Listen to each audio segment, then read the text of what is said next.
You are a stone worker in the shadow of Angkor Wat. You wake up before the first bird sings. The air inside your hut is already damp. Your mat smells of old grass and last night's sweat. Mosquitoes hum softly in the shadows, hiding between bamboo slats. Outside, the jungle murmurs. A distant rhythm of drums signals the changing of the watch at the temple site. You rub your eyes, feeling the dull ache in your shoulders before you even stand. The ache never leaves. You sit up. The floor creaks. The other workers in your hut stir, but say nothing. It's too early for words. One man coughs, a wet, rattling sound. Another pours water into a clay bowl. You take a handful of cold rice and chew slowly. It tastes like dust. There's no salt today. Your portion of dried fish was traded last night for new sandals. The old ones were falling apart. Your hands reach instinctively for the chisel. The wood of the handle is smooth from years of use. The iron head is chipped, but still sharp enough to bite stone. You tie your waistcloth, grab your basket, and step out. The earth is soft underfoot. Dew clings to your ankles. The mist is thick rising from the swamp, beyond the trees like a spirit. The silhouettes of the temple towers are barely visible through the haze, and yet you know them by heart. You've seen those towers grow stone by stone, year by year. You've watched as jungle paths became roads, and roads became causeways, wide enough for elephants. You've seen priests bless the foundations and generals parade their troops past unfinished walls. But your world is smaller. Your world is made of sandstone. Hours pass in rhythm, chisel, hammer, dust, breathe, repeat. You're not alone. Teams of men, some from far provinces, work beside you. Some speak dialects you don't understand, but the language of labor is shared. The sun climbs slowly. By the time it breaks above the tree line, sweat is already soaking your back. Your fingers slip. The overseer notices. He doesn't yell, but his gaze is enough. You adjust your grip and strike again. The sandstone sings under pressure. Nearby, a carving team is working on a bas-relief panel. It depicts the churning of the ocean of milk devas and asuras, pulling a giant serpent, forming the world. You pass by often. You know the story only vaguely, but the detail is mesmerizing. Every curl of a beard, every line of muscle, it all comes from hands not unlike yours. At midday, you eat again. Salted bamboo shoots, sour tamarind broth, and more rice. The workers gather under the narrow shade of the supply shed. No one talks much. A boy fans a pot to keep flies away. A dog lies on its side, twitching in sleep. You drink water from a leaf cup. It's warm. Your throat is dry no matter how much you drink. You wonder what day it is. It doesn't matter. The days blur. 1 year, 2 years, 5 years. What's the difference? The temple still rises. Slowly, gloriously, indifferently. The king Suryavarman, they call him, hasn't visited in months, maybe years, but the priests speak his name with reverence. His statues are carried through town on festival days. You once touched the hem of one, hoping for good health. You still got sick that year. Sometimes you dream of leaving, going back to the fishing village where you were born, back to boats and open water and mornings without stone. But you know you won't leave. Not yet. Maybe not ever. There is honor in this. That's what the elders say. When you die, they say your spirit will be near the temple, protected, purified. Even now at night, you feel something sacred. The chant of monks echoes faintly across the water. Lanterns flicker on the far towers, glowing like stars anchored to stone. You bathe in the canal, scraping dirt from your arms with a shard of coconut husk. The water smells of mud and lotus blossoms. The breeze carries incense and cooking smoke. You sit on the edge of the canal, feet dangling, staring up at the incomplete spires. You wonder if the gods are watching. You wonder if they even care. But still tomorrow, you'll wake up before the birds. You'll grip your chisel. You'll shape the stone. And one day perhaps you'll be a part of something eternal. Something greater than yourself. A temple that outlives your name. A shadow of your hand, hidden in 1,000 carvings. Quiet, patient, forever. The forgotten math, myths and mysteries buried in stone. Angkor Wat was never just a building.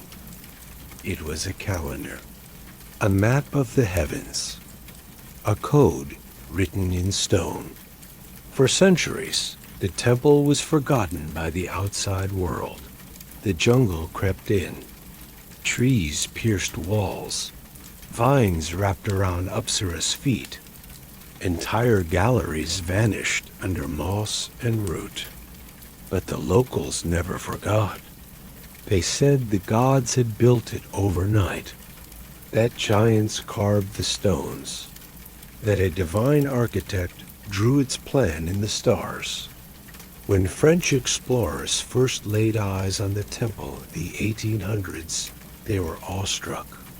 But they didn't understand what they were seeing. Today, archaeologists, astronomers, and mathematicians still debate its secrets, because Angkor Wat is a puzzle, a spiritual diagram, a palace of precision.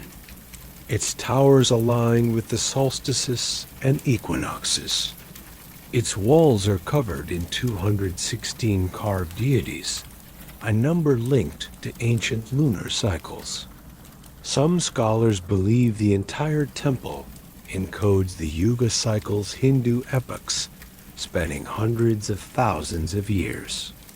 One gallery has 1,780 carved dancers, divided perfectly into repeating counts, a numerical rhythm, a sacred math.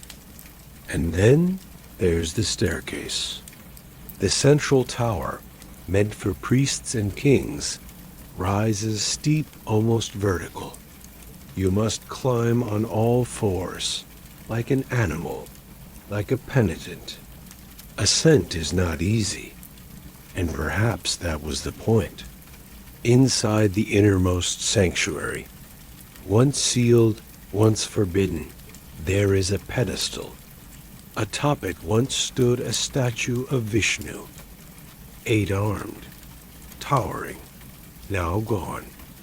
No one knows exactly where it went. Over centuries, statues vanished, treasures lost, entire libraries burned. But what remains is more than enough. 1,000 bas-reliefs, untouched by war. One of them stretches nearly 600 feet, a single unbroken story. The churning of the ocean of milk. Gods and demons twist the serpent Vasuki. Mountains spin. Stars are born.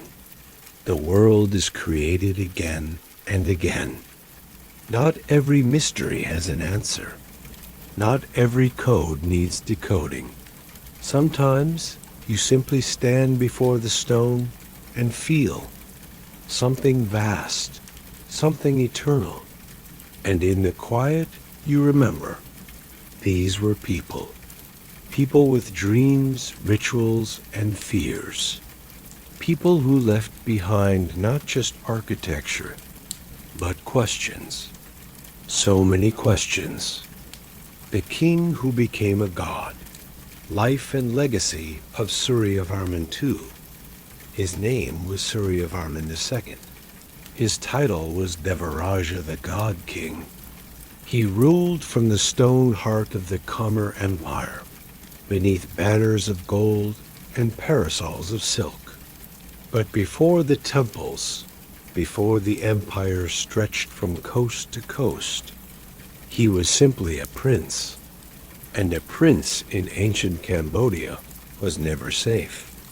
When Suryavarman was young, the Khmer court was divided, nobles feuding, armies splintered, rival claimants to the throne. He watched blood spill inside temple walls. Power was a fragile thing, and loyalty was always for sale. He did not wait for permission. He raised an army, not large, but loyal. With them, he marched on the capital, and at the age of perhaps 20, he seized the throne. His reign was not gentle, but it was visionary. Suryavarman II saw himself not just as a king of men, but as an avatar of Vishnu, a living bridge between the heavens and the earth. To make that claim visible, he ordered the construction of the greatest religious monument in the world, a mountain of stone, a mirror of heaven, Angkor Wat. It was not merely a temple. It was a statement, a declaration to the gods and to all other kings that his dynasty was eternal. The scale was unimaginable. Hundreds of acres, thousands of artisans, millions of tons of stone carried from quarries over 25 miles away. Engineers redirected rivers. Sculptors carved entire armies into the walls, and all of it aligned to the stars.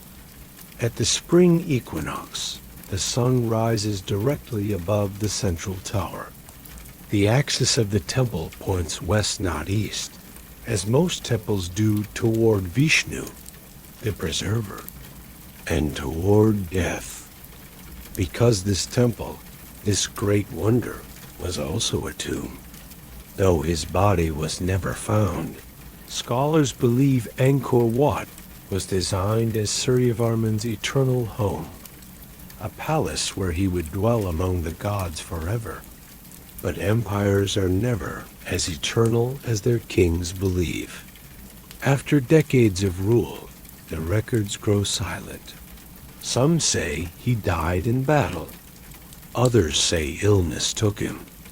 There are inscriptions faint, worn by time, that name his victories, his elephants, his cities.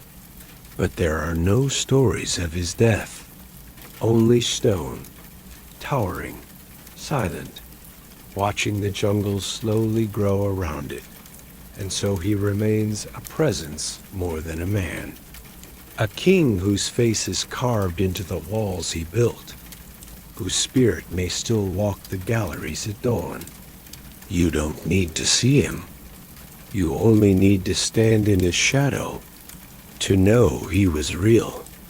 Palaces, monks, and the rituals of power. You've walked through the mud of the commoners. You've climbed the steps of the king. Now, step quietly, because behind the temple walls, beyond the chants and stone corridors, lies a very different world. The sacred and the elite. In Angkor, the royal court was a world unto itself.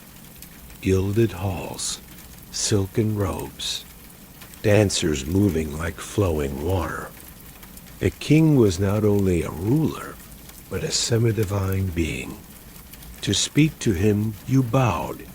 To see him, you waited. Court life moved slowly, deliberately. Attendants fanned nobles with peacock feather fans.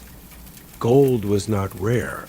It was woven into fabric, molded into ritual vessels, pressed into delicate leaf that lined offerings to the gods. Meals were complex affairs. Dishes flavored with tamarind, lemongrass, fermented fish, and rare jungle herbs. But even here, silence ruled. At the heart of Angkor, monks moved like shadows, barefoot, robed in saffron. They lived in modest quarter-stone cells lining hidden courtyards. At dawn, the gong would sound, and they would walk through the fog and market smoke to collect alms. Rice, mango, a few coins. They chanted sutras written in ancient Pali, copied sacred texts onto palm leaves with ink and bone stylus. Their lives were rhythm, breath, stillness, and through them the kingdom maintained its connection to the divine.